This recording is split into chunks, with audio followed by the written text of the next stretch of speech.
Imagine thousands of glass threads, thin as a hair, combined into a single river, are transformed into a material that is already challenging steel.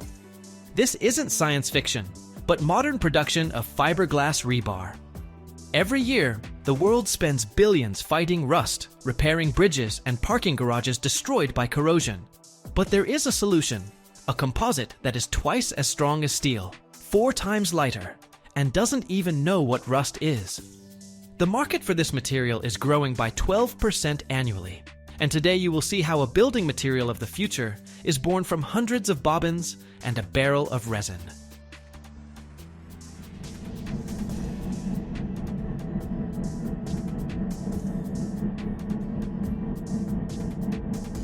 It all begins at one end of a huge workshop, where a structure resembling a giant library for threads stands. This is called a creel. On a wall, several yards high, hundreds, and sometimes thousands, of huge bobbins are installed in neat rows. On each of them is wound the thinnest glass thread, or roving. This isn't the glass that windows are made of. This is a special fiberglass, which is produced by melting glass and drawing it through microscopic holes. The result is threads thinner than a human hair, but with incredible tensile strength. They will be our skeleton, our internal army, which will give the rod its insane strength. From each of these hundreds of bobbins stretches its own separate thread, and they all gather into one thick, fluffy bundle. It's like thousands of streams merging into one large river.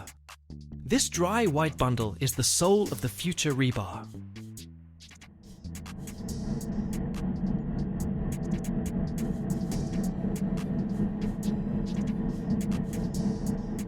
Next, this river of fiberglass begins its journey. It passes through a system of guides and tensioning devices. This is a very important, though inconspicuous, stage. Each of the thousands of threads must be tensioned with the same force. If one thread sags and another is over-tensioned, the load in the final product will be distributed unevenly, and it will lose its strength. Therefore, the machine carefully aligns them, preparing them for the most important moment baptism in resin. The dry glass bundle is slowly immersed in a bath filled with a thick, sticky liquid, similar to honey or syrup. This is a polymer resin, our meat, that will grow on the glass skeleton. This is a complex chemical cocktail. The base is usually polyester, vinyl ester, or epoxy resin. A hardener is added to it, a catalyst that will start a chemical reaction and force the liquid to turn into a solid plastic.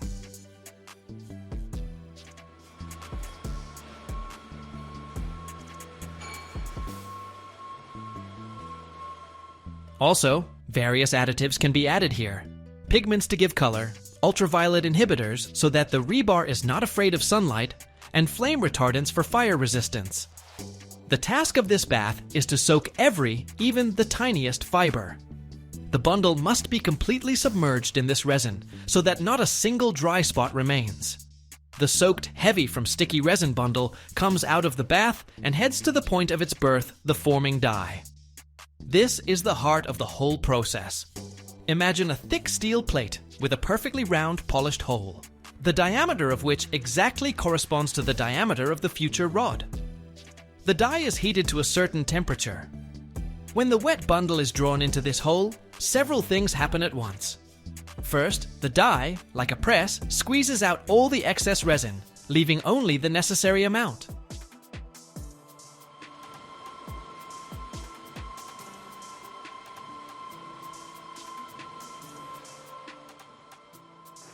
Second, it tightly compresses all the fiberglass together, forming a perfectly round rod.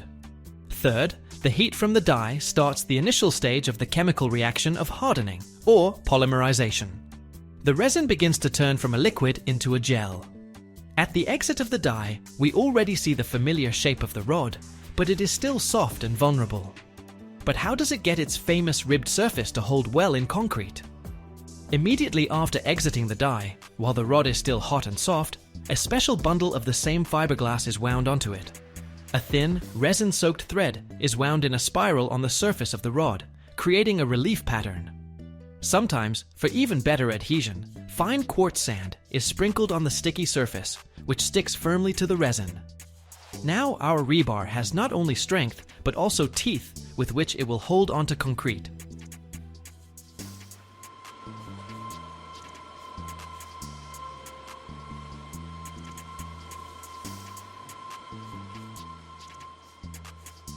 The formed and wrapped rod enters the longest part of the machine, the curing tunnel, or polymerization furnace.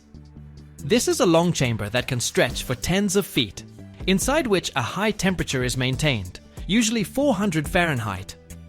Here, the final transformation takes place. This is not just drying. Under the influence of heat, the resin molecules begin to actively connect with each other, forming a strong, rigid, three-dimensional network. The liquid, sticky syrup turns into an extremely strong and hard composite material, which firmly binds millions of glass fibers into a single monolith. It's like baking a pie. While the rod slowly moves through this hot tunnel, it acquires its final, stone-like hardness.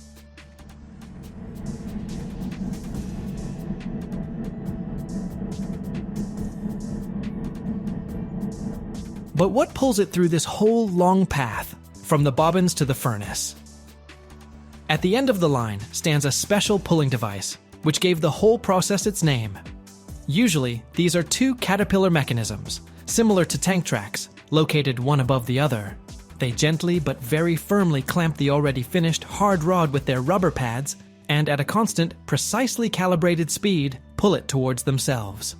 It is they who create the force that pulls the fiberglass through the resin bath, through the forming die, and through the furnace. The speed of this movement is one of the most important parameters that controls the quality of the final product. And so, from the other end of this long conveyor appears an endless, perfectly even, hard and hot fiberglass rod.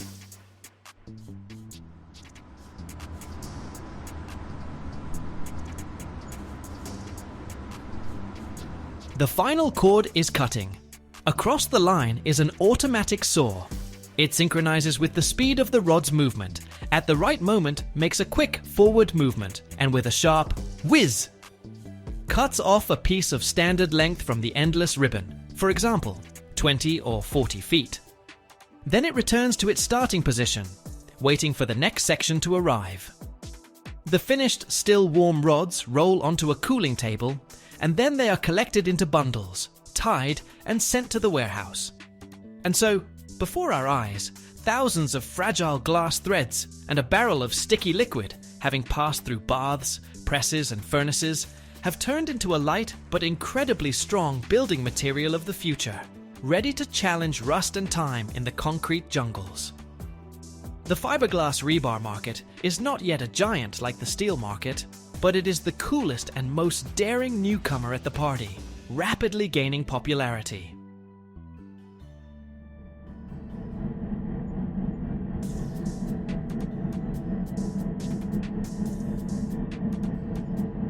The global market for this material is already valued at hundreds of millions of dollars, and the forecasts are simply insane. It is expected to grow by 10 or 12% annually. This means that more and more engineers and architects are looking at rusting steel and saying, "Dude, we can do better." And now about the main features that make steel rebar nervously smoke in the corner. The first and most obvious is weight. Fiberglass rebar is about 4 times lighter than steel of the same diameter. Sounds boring? Now imagine it in real life. Imagine a truck carrying rebar to a construction site. It can bring 4 times more length of fiberglass rebar in one trip than steel, because it is limited by weight. Or, for the same amount, it will take 4 times fewer trips, which saves fuel and time.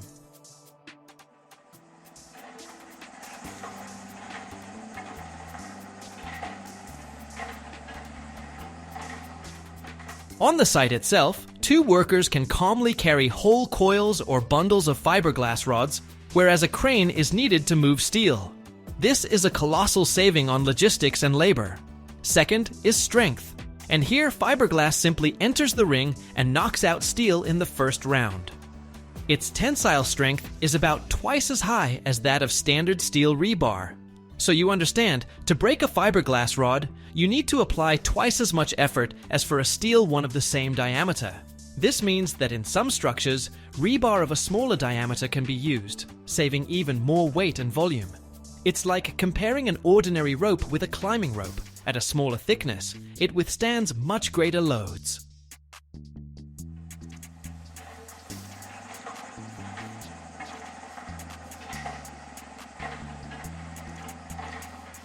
But the main trump card, the real superpower of fiberglass, is its war with rust. The main enemy of any reinforced concrete structure, from bridges to parking garages, is not the load, it's rust. Water and salts penetrate through micro cracks in the concrete, reach the steel rebar, and it begins to rust. Rust increases in volume and literally tears the concrete from the inside. Annually, the United States spends billions of dollars on repairing bridges, parking garages, embankments, and tunnels destroyed by rebar corrosion. And fiberglass? It just laughs in the face of rust. It is chemically inert.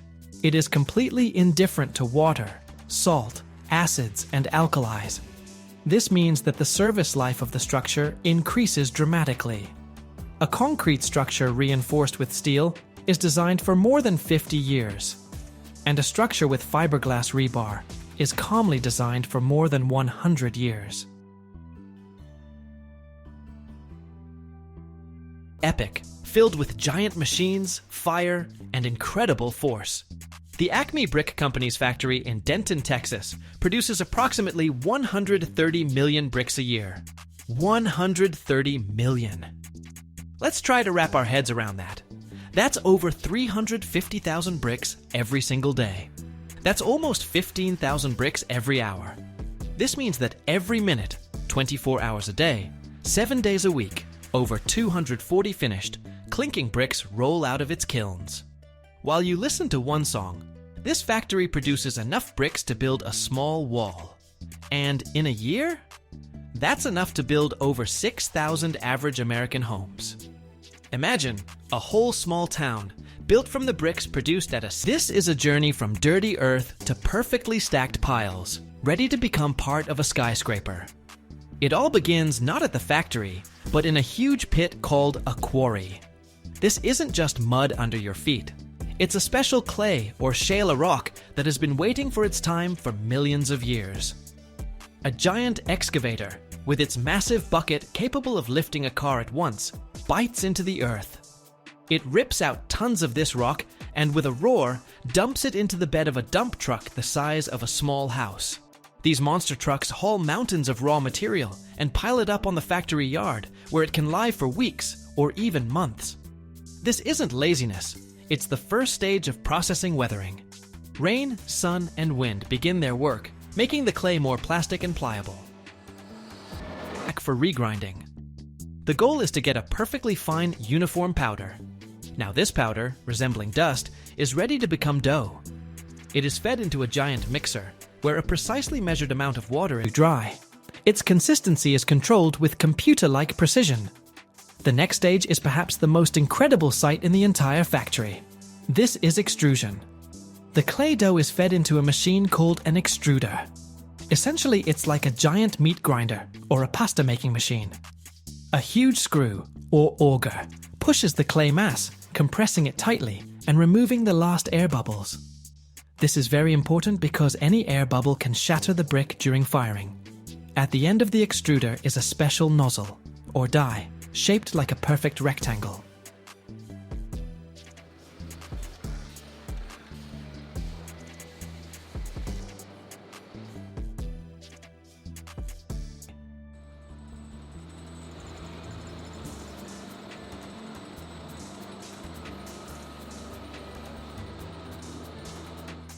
Robotic arms, with incredible speed and precision unattainable by humans, grab the hot bricks and stack them into perfectly even cubes for packaging.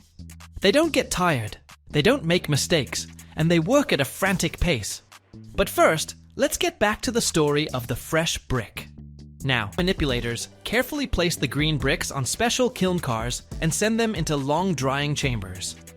Imagine a giant sauna several hundred feet long. Inside these chambers, a specific temperature, from 100 to 400 degrees Fahrenheit, and a very precise humidity level are maintained.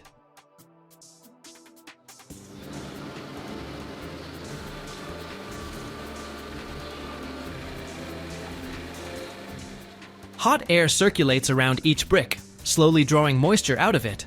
This process can take from 24 to 48 hours. During this time, the brick loses a significant amount of its weight, becomes lighter in color, and much harder. Now you can hold it in your hands, but it still doesn't have that legendary strength. And now comes the culmination, the trial by fire. The dried brick is ready for firing. The kiln cars with neatly arranged bricks enter a tunnel kiln.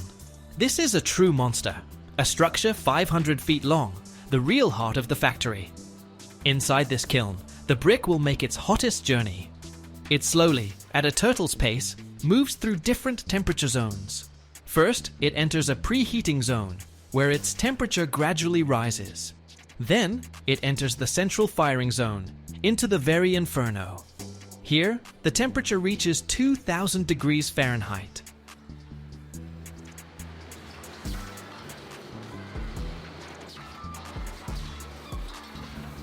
Powerful where the chemical miracle called vitrification occurs. The clay particles begin to melt and sinter together, forming a strong, glass-like structure. It is at this moment that the brick acquires its final color, which depends on the mineral composition of the clay and the firing temperature, and its incredible strength. But exiting the kiln is just as important as entering. The last third of the way, the brick passes through a controlled cooling zone. Its temperature is just as gradually lowered. Too rapid cooling will lead to thermal shock, and the brick will simply crack. When the kiln car finally emerges from the other end of the tunnel, it carries finished bricks.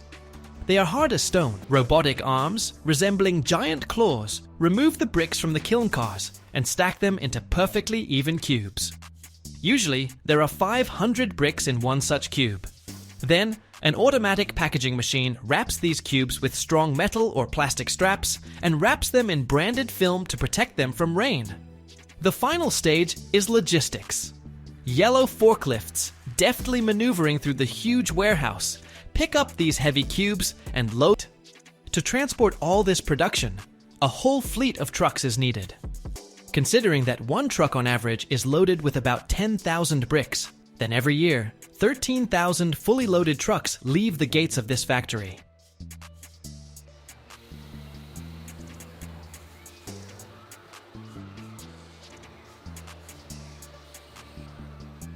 That's over 50 trucks a day, including weekends.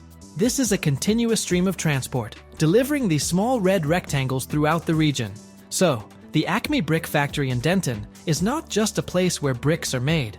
It's a vivid example of how modern technologies, robotics, and incredible scales transform ordinary clay into one of the most important building materials that shapes the face of cities and suburbs in America. Now, the next time you see an ordinary brick wall, you'll know that each of these small rectangles is a veteran that has gone through crushing, mixing, forming, multi-day drying, and an infernal fire to become a reliable and durable building block of our world. Every year, over 90% of all copper alloys ever created are recycled worldwide. The story you are about to see is not just about bronze and brass.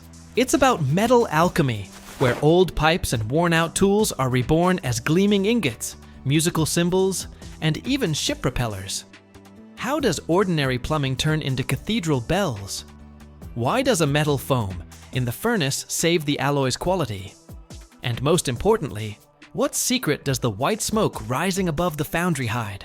Watch until the end, and you'll find out something most people don't even know.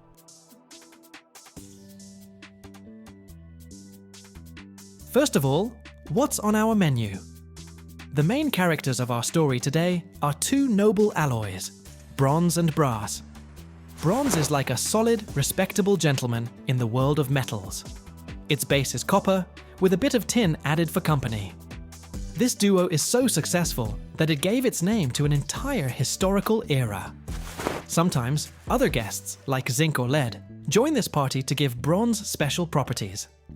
Brass is its sunny, cheerful, and slightly audacious sister. It also starts with copper, But instead of tin, its best friend is zinc. It's zinc that gives brass its bright, golden color, reminiscent of a sunbeam. And where do all these components come from? A large portion of the raw material consists of recycled heroes. Old plumbing pipes, worn-out faucets, unwanted wires, and even shiny but retired musical instruments. All of this goes not to the landfill, but for rebirth. A bit of pure copper, tin, or zinc is added to them to get the perfect chemical cocktail. When all the ingredients are gathered, the hottest stage begins, melting. Imagine a giant cauldron, a real jacuzzi for metals, heated to temperatures that the sun can only dream of. This is a melting furnace. Most often, it's an induction furnace, which uses a powerful electromagnetic field to heat the metal from the inside, causing it to melt quickly and evenly. The loading process is similar to making soup. Operators, like master chefs, carefully pour scrap metal and pure metals into the red-hot belly of the furnace. It's so hot that if you threw a snowball in there, it would evaporate before it even realized what was happening. But just melting the metal is only half the battle. In the molten mass, as in any company, there are unwanted guests, impurities and oxides. To get rid of them, a special substance is added to the melt, flux. It's like a bouncer at our metal party.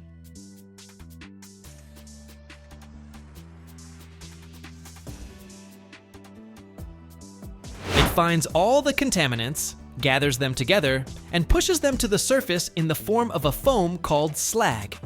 Then, an operator takes a long tool, similar to a huge spoon, and carefully removes this slag, like foam from a morning cappuccino. Now our liquid metal is clean and shiny. But is it perfect? To check, a lab technician takes a small sample of the melt and takes it for analysis to a spectrometer. This smart device tastes the metal in a few seconds and provides its exact chemical composition. If something is missing, the necessary ingredient is added to the furnace, bringing the alloy to perfection. When our metal soup is ready, the most spectacular moment arrives: pouring. A stream of liquid sun, a dazzling waterfall of gold, is poured from a huge ladle into molds. These molds, or casting forms, are essentially beds for the future ingots. They are usually made of thick cast iron, or graphite, and have a simple elongated bar shape.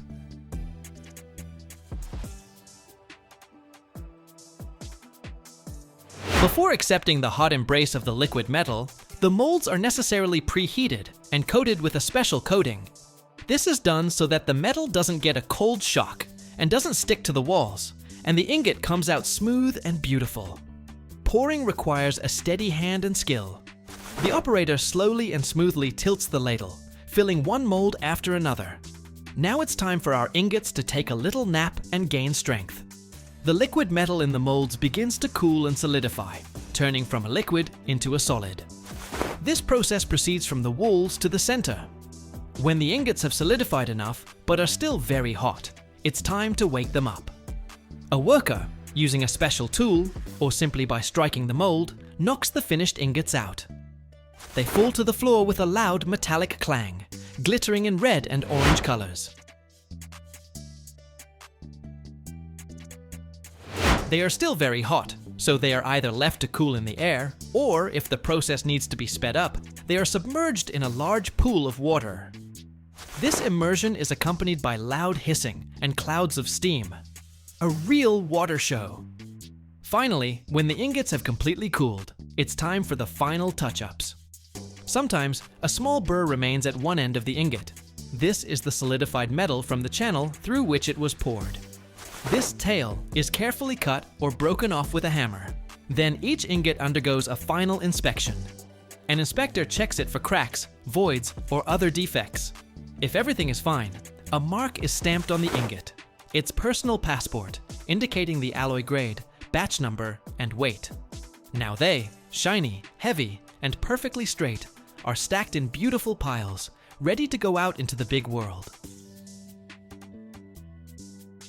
They will be made into new faucets, beautiful door handles, musical symbols for drummers, parts for ships, and even majestic monuments.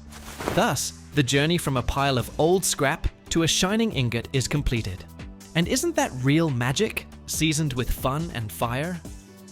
The applications for these alloys are diverse. In plumbing and construction, brass is used to make faucets, valves, and fittings due to its corrosion resistance. In marine applications, bronze dominates due to its exceptional resistance to corrosion in salt water. It is used to make propellers, pumps, and ship hardware. In electrical engineering, brass is used to produce terminals, contacts, and sockets. In mechanical engineering, bronze and brass are used to make parts that operate under friction, such as bushings, plain bearings, and gears. Practically 100% of all bronze and brass products can be recycled without loss of quality. About 90% of all copper alloys ever produced are still in use thanks to recycling. The use of scrap metal for the production of these metals saves up to 85% of the energy compared to production from primary ore, which significantly reduces carbon dioxide emissions and the load on deposits. Have you ever seen old bronze monuments covered in a beautiful greenish-blue patina? That's not rust and not a sign of decay. It's a patina, a protective film that forms on the surface of copper alloys under the influence of air and moisture. The most famous example is the Statue of Liberty in New York. Initially, it was a bright copper red color, like a new penny. But over the decades, the ocean air created a strong layer of patina on it, which not only gave it its famous color, but also protects the metal underneath from further corrosion. Today, many artists and architects even artificially age their products to immediately get this noble coating. Why are bells and orchestral cymbals cast from bronze, and trumpets and saxophones from brass? It's all about the unique crystal structure. Bronze has the ability to vibrate for a long time and cleanly without absorbing sound waves too quickly. When a bell is struck, the sound doesn't die immediately, but rolls on, creating a rich and lasting hum. Brass, on the other hand, is more ductile and easier to work with, which allows for the creation of complex shapes for wind instruments, and its sound is brighter and sharper. So, when a foundry worker pours the metal, he is essentially casting not just an ingot, but a potential sound, a future melody or a solemn peal. When melting brass, an interesting and somewhat dangerous phenomenon can be observed. Zinc has a much lower boiling point than copper. Therefore, when the alloy is heated to the melting temperatures of bronze, the zinc begins to actively evaporate. Its vapors instantly oxidize in the air, forming a thick white smoke that looks like wool. This is zinc oxide. Experienced foundry workers call this the burning of zinc. Inhaling this smoke can cause a specific condition similar to the flu, with chills and a headache, which is called metal fume fever. Therefore, good ventilation in a foundry is not a whim, but a vital necessity. Every year, over 2 billion tons of asphalt are produced worldwide. But there's a place where even road pavement is an engineering art. Imagine, in the middle of a desert, under a 120-degree sun, asphalt is born that doesn't melt, doesn't crack, and even reflects light. How do oil residues from a tanker turn into a super-modified mixture that withstands sandstorms? And what do the RTA laboratories in Dubai hide? If you watch until the end, you'll find out what they never tell you in promotional brochures. It all begins on the waves of the Persian Gulf, where giant tankers slowly cut through the water's surface, carrying millions of barrels of black gold, crude oil. It travels from Iraq, Saudi Arabia, Kuwait, countries where sand and fire have intertwined in an eternal dance of energy. When a tanker slowly docks at one of the UAE ports, for example, at Jebel Ali, one of the largest man-made ports in the world, an act begins where technology and people work as a single organism. Oil, having just completed a transcontinental journey, is pumped into huge tanks, like into concrete hearts. These tanks, hidden in the industrial landscape, are the beginning of the transformation, where raw material becomes the essence of civilization. Next, it travels underground, in pipelines, like arteries leading to oil refineries. In Jebel Ali or Abu Dhabi, it is met by reactors, distillers, chrome columns, and heating furnaces. There, It is heated to a temperature of over 660 degrees Fahrenheit to separate it into fractions. Light components, gasoline, diesel, kerosene, evaporate first. The heaviest residues, which do not evaporate even at high temperatures, are exactly what will become the basis for asphalt. This residue is called heavy fuel oil or vacuum residue. It is fed into a vacuum column, where the pressure is reduced to a minimum, allowing for the separation of even more light fractions without thermal destruction of the heavy molecules. What remains after vacuum distillation is bitumen, a black, viscous substance that is the basis for asphalt.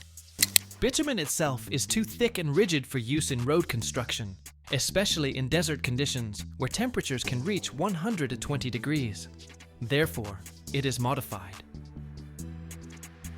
In special reactors, it is mixed with polymer additives, plasticizers, stabilizers, and sometimes even rubber crumb. This process is called bitumen modification. The result is a material that has high elasticity, resistance to ultraviolet light, does not soften in the sun, and does not crack at night when the temperature drops sharply. In Dubai, polymer-modified bitumen is mainly used, which meets the standards of the RTA, the Emirates Road Agency. When bitumen completes its transformation in specialized reactors, acquiring elasticity, heat resistance, and the ability to withstand the infernal desert sun, a new stage of its journey begins: delivery to asphalt mixing plants. The modified bitumen from the reactor enters heat-insulated tanks that maintain its temperature at approximately 350 degrees Fahrenheit. In a liquid state, it maintains its homogeneity and readiness for mixing with mineral components.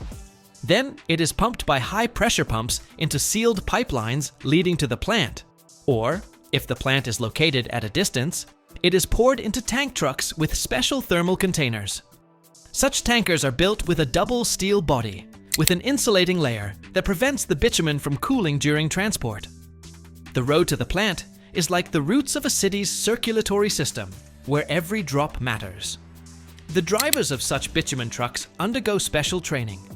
They must maintain a stable speed, avoid sharp braking, and monitor temperature sensors in real time. If the temperature starts to drop, heating is activated so that the mixture does not lose its properties. At the plant, for example at DXB Asphalt Factory in Dubai Industrial City, the tank truck enters a receiving complex where it is connected to the unloading system via reinforced thermal hoses. At this moment, the bitumen is hot, thick, with a characteristic smell reminiscent of a mixture of rubber and metal. It is pumped into intermediate mixing tanks, where it waits for dosing. From this moment, it becomes part of the recipe, in a formula where the weight, viscosity, and temperature of each component determine the durability of the future road surface. One of the largest is the DXB Asphalt Factory in Dubai Industrial City. There, bitumen is heated to 320 degrees Fahrenheit and mixed with mineral aggregates: gabbro, basalt, quartz, sand. Gabbro is a dark volcanic rock mined in the mountains of Fujairah. It has high density and strength, which makes it an ideal aggregate for road pavement. The stone is crushed into fractions smaller than an inch, sifted through vibrating screens, dried in drum dryers, and fed into a mixer. In the mixer, bitumen and aggregates are combined into a hot mass called hot mix asphalt. The temperature of the mixture is 320 degrees Fahrenheit. It must be homogeneous, without lumps, with a precise ratio of components. For this, automated dosing systems are used, which control the weight of each ingredient. After mixing, the asphalt is fed into silos, where it is stored for no more than 6 hours so as not to lose its properties.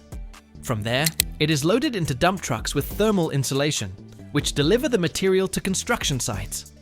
On site, the asphalt is distributed over the surface using asphalt pavers, machines that evenly spread the mixture on the roadbed. Then it is compacted with rollers, first vibrating, then static.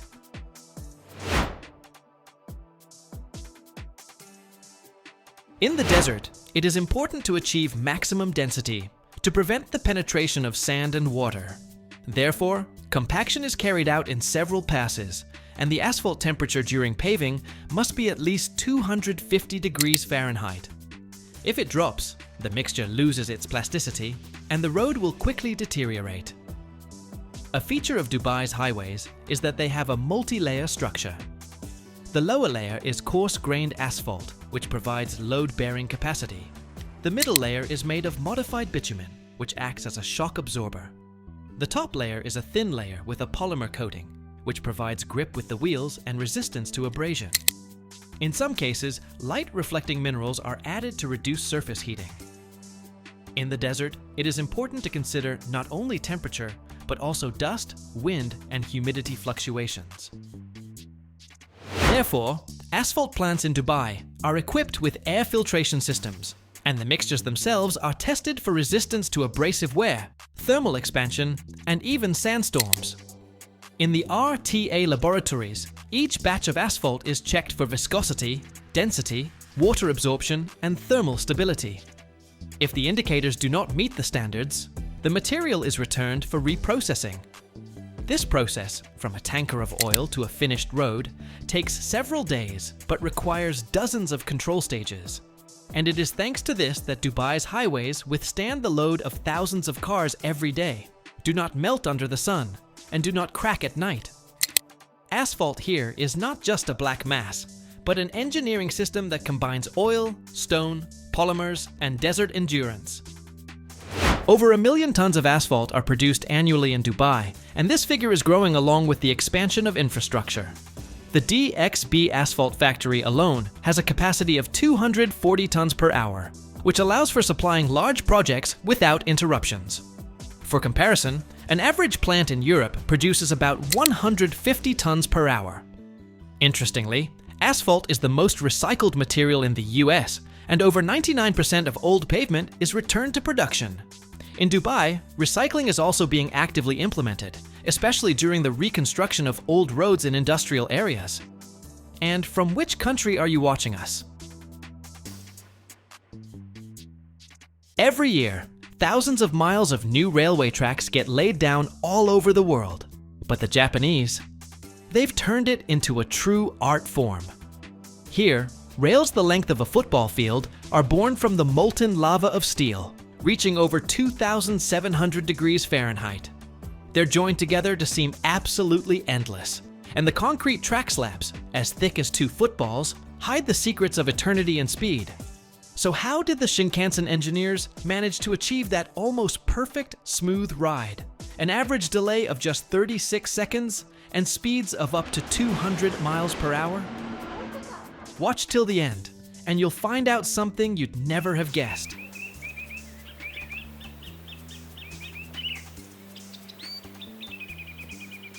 We're stepping into a massive Japanese steel mill.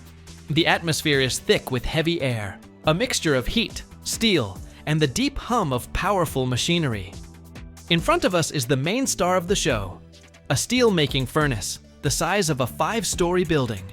It looks like the tongue of a volcano, glowing a dazzling white hot. Inside is a boiling mixture of iron and carbon. Its temperature is over 2,700 degrees Fahrenheit.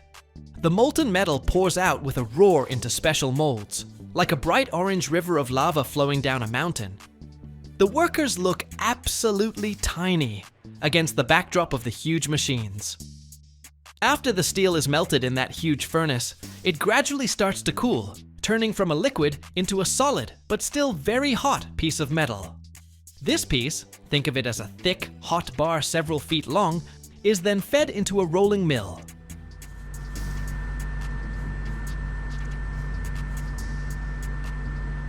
A rolling mill is a gigantic machine, kind of like a huge meat grinder, only instead of a blade, it has heavy steel rollers that press and stretch the metal. The dull roar gets even louder as the machine grabs the red-hot blank. With a sound like a deep groan and the scrape of friction, the hot metal begins to stretch out, like dough for pasta, but not soft, dense and heavy. Gradually, this bar becomes longer, thinner, and more uniform, and eventually, it transforms into a long rail, 320 feet in length. That's like a football field and then some. The surface of a rail like this has to be perfectly smooth, without the slightest ripple. because if it's even a little bit uneven, the high-speed Shinkansen train won't glide smoothly over it. It'll start hopping at the joints, like a little frog in a swamp.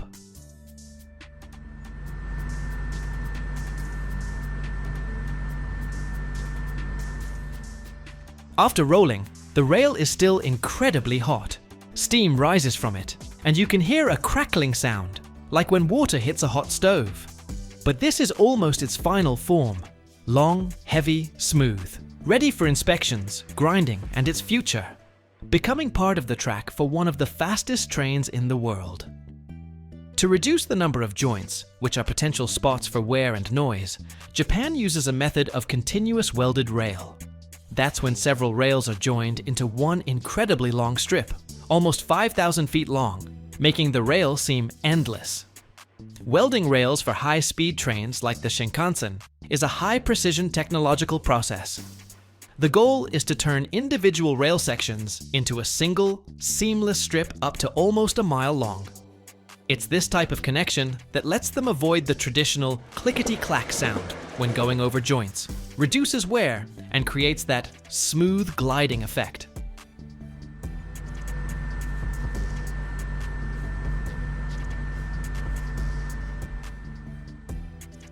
The welding process happens in several stages. Most often, they use thermite welding, a reliable and pretty spectacular technology. 2 rails are placed end to end, so a gap of a few millimeters is left between them. The surfaces of the future joint are thoroughly cleaned of rust, scale, dust, and any other contaminants. It is crucial that the edges of the rails are perfectly even, like knife blades before being joined. Next, a special mold made of a sand mixture or a heat-resistant material is mounted around the joint. It holds the molten metal during the reaction and gives it the required shape. A thermite mixture, a powdered mix of aluminum and iron oxide, is poured into a small container above the joint. When it's ignited, a reaction occurs, during which a temperature of over 4,500 degrees Fahrenheit is released.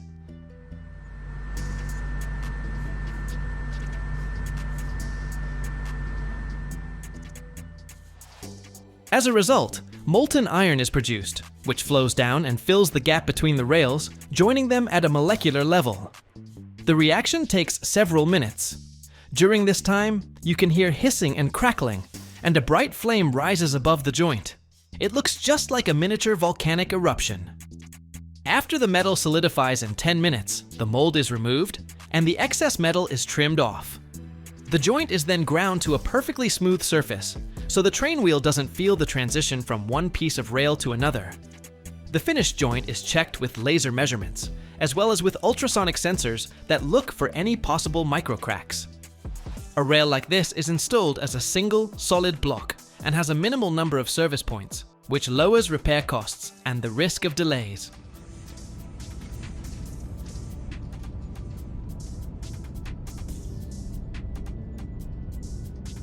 In a world where every second is precious, Shinkansen engineers discovered the secret to eternity: slab track. Instead of traditional stone ballast that crumbles under the pressure of time, they created monolithic giants out of concrete. These titan-like slabs reach a thickness of 26 inches. That's the height of 2 footballs stacked on top of each other. The Japanese masters came up with a genius solution: encapsulation elements. Imagine a metal cradle that hugs the rail like a mother holding a child. These cradles not only hold the steel guides, but also isolate them from vibrations and electricity. It's like giving the rails superpowers, the stability of Superman and the flexibility of a dancer. The most genius part of the whole system is what you can't see. Between the concrete slabs and the foundation, the Japanese placed resilient layers that act like giant shock absorbers. In tunnels, slab track works true wonders of economy. A lower track height means a smaller tunnel cross-section, which reduces construction costs by a fantastic 30%.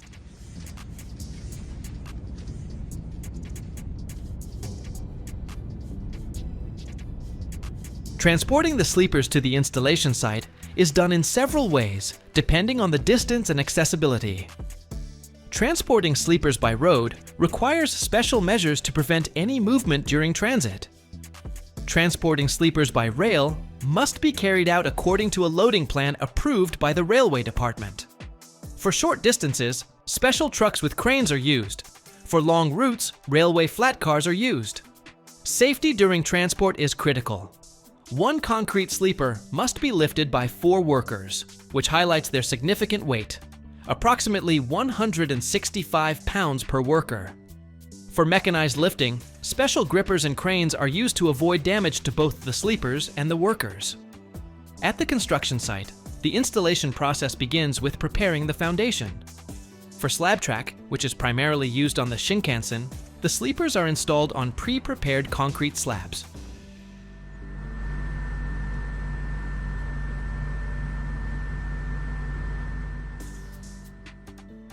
Each sleeper is positioned with an accuracy of 1/4 of an inch, since even minimal deviations can cause problems at speeds of 200 miles per hour. The installation is carried out by specialized crews using precision equipment. First, support points are installed every 2 feet, the standard interval for high-speed lines.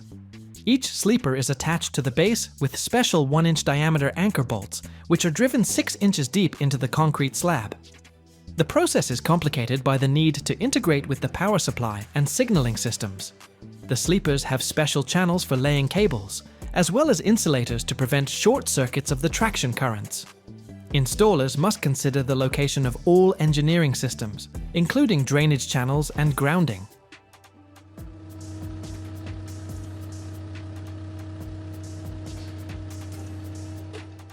The final stage includes installing vibration isolation pads between the sleepers and the foundation. These rubber steel elements significantly reduce the transmission of vibrations from the trains to the surrounding structures. After the installation is complete, the entire section is tested by a special measuring train that moves at speed and records the slightest deviations in the track's geometry. Even with over 120,000 trains running on the line each year, the average delay is just 36 seconds. Over half a century, the speed has increased from 130 miles per hour to 200 miles per hour, and the passenger flow is now 1 million passengers a day. A new line is expected to be operational at a speed of 310 miles per hour, with an estimated travel time between Tokyo and Osaka of 67 minutes. Construction began in 2011, was initially planned to open in 2027, but is now postponed until at least 2034.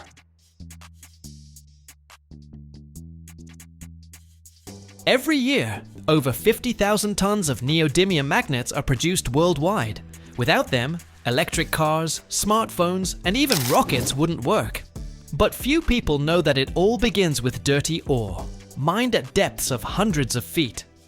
To turn it into a super powerful magnet, it must go through more than 10 complex stages, where every second and every degree matters. There's a moment where the material explodes from within. Why? If you watch until the end, you'll discover a technological secret that even the world's largest manufacturers keep hidden. The mining and primary processing of rare earth ores are a key stage in the production of neodymium magnets, as this is where the foundation for obtaining the necessary components is laid. This process begins with the large-scale mining of ore containing rare earth elements which are part of neodymium. In the first stage, the ore is extracted from the Earth's crust using various mining methods. This can be either open-pit mining or underground mining, depending on the depth and type of deposit. After extraction, large pieces of ore are delivered to crushing plants. At the crushing plants, the ore undergoes primary crushing. Large boulders of ore pass through a series of crushers that gradually reduce their size to smaller fractions. This is necessary for further effective processing and extraction of valuable components. The crushed ore may then be fed to mills, where further fine grinding takes place to a powder or pulp state, consisting of fine ore particles suspended in water. The next critically important stage is ore beneficiation, the goal of which is to separate the rare earth minerals from the gangue. This process can include various methods. One of the most common methods is froth flotation, where the crushed ore is mixed with water and special reagents. These reagents selectively attach to the surface of the rare earth minerals, making them water repellent. Air is bubbled through the mixture, creating bubbles to which the hydrophobic minerals adhere and rise to the surface, forming a foam that is then collected. Heavier particles settle faster, allowing them to be separated from lighter ones. Some rare earth minerals have magnetic properties, which allows them to be separated from non-magnetic components using magnetic separators. After beneficiation, a concentrate is obtained, which contains a much higher concentration of rare earth elements. However, this concentrate is still not pure metal. It requires further chemical processing, which usually includes dissolving valuable components with acids or alkalis, precipitation, solvent extraction, and ion exchange chromatography. These processes allow for the individual separation of each rare earth element and its purification to a high degree. For example, neodymium is separated from other rare earth elements such as praseodymium or samarium. The final result of this complex chain of processes is obtaining high-purity neodymium oxide, which is then reduced to metallic neodymium. This metallic neodymium, in the form of granules or ingots, is ready for the next stage, alloying with other components to create powerful neodymium magnets. The entire process requires strict quality control and significant energy expenditure, but is absolutely necessary for obtaining the raw material for the production of these strategically important materials. After the careful extraction and purification of rare earth elements, particularly neodymium, comes one of the most important stages in the production of high-performance neodymium magnets: alloying. This process requires extreme precision and control, as the final microstructure and, consequently, the magnetic properties of the finished material depend on it. The purified metals, neodymium, iron, and boron, are carefully weighed in strict proportions. These three elements are the main components of the alloy that provides unique magnetic characteristics. In addition to them, small amounts of other elements, such as dysprosium, terbium, cobalt, or copper, may be added to the alloy. These additives are introduced to achieve specific properties, for example, to increase the magnet's thermal stability, improve resistance to demagnetization, or modify the material's brittleness. The exact composition of the alloy is a trade secret of many manufacturers and varies depending on the desired final characteristics of the magnet. The weighed components are placed in a specialized vacuum induction furnace. The use of a vacuum is critically important, as it prevents the oxidation of rare earth metals and other components at high temperatures. Oxidation would lead to the formation of undesirable phases, which would worsen the material's magnetic properties.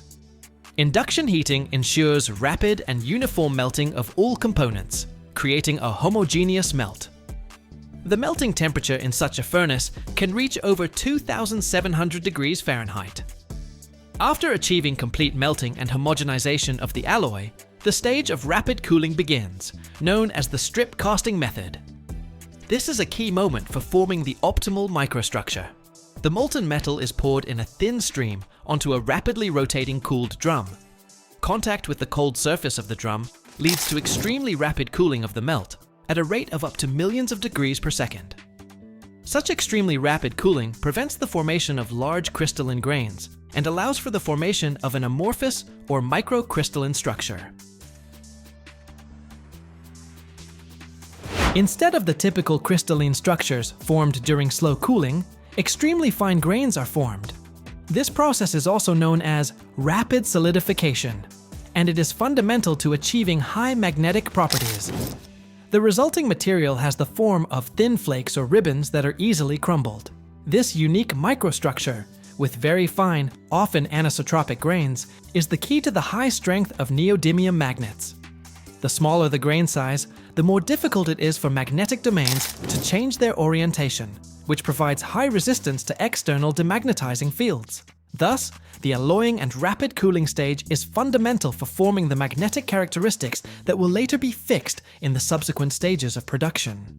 After the alloying and rapid cooling stage, when thin flakes or ribbons of the neodymium iron-boron alloy have been formed, the stage called hydrogen decrepitation begins. This is an innovative and highly effective method used for the primary crushing of the obtained material before further fine milling. The essence of the process lies in the interaction of hydrogen with certain components of the alloy, particularly with neodymium. Neodymium, being a rare earth metal, has a high chemical affinity for hydrogen and is capable of forming hydrides.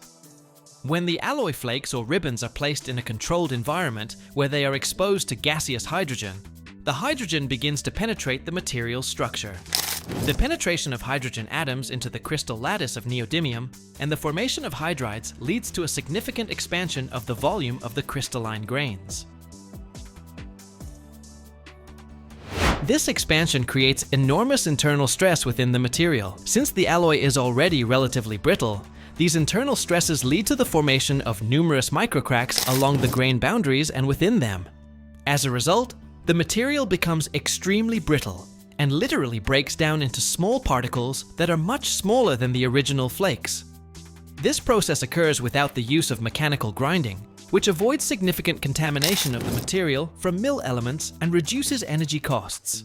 In addition, hydrogen decrepitation occurs mainly along the grain boundaries, which ensures the preservation of the magnetic properties of individual grains that were already formed during the rapid cooling stage. The powder obtained after hydrogen decrepitation is an intermediate link in the production of neodymium magnets. It is not yet fine enough for pressing and sintering, but it already has a much smaller size, which makes the next stage, jet milling, more economically viable and technologically manageable. This stage demonstrates how the chemical properties of elements are used to optimize physical processes in metallurgy. The powder is pressed into a solid block in a vacuum under a strong magnetic field. This field orients the grains so that their magnetic domains are aligned in the desired direction.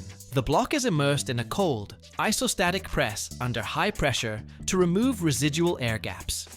The pressed block is placed in a furnace at a very high temperature, over 2000 degrees Fahrenheit, just below the metal's melting point. This process allows the blocks to achieve full density and develop their magnetic and mechanical properties. After sintering, the blocks are reheat treated at lower temperatures to relieve internal stresses. The resulting magnets are cut and ground to the desired shape. Due to the high cost of the material, waste is minimized. Most neodymium magnets are coated with a protective layer, usually nickel-copper-nickel, to prevent corrosion. At this stage, the magnets have a preferred direction of magnetization, but are not yet magnetized. They are placed in a fixture that briefly exposes the magnet to a very strong magnetic field. After the field is removed, the magnetic field remains in the magnet.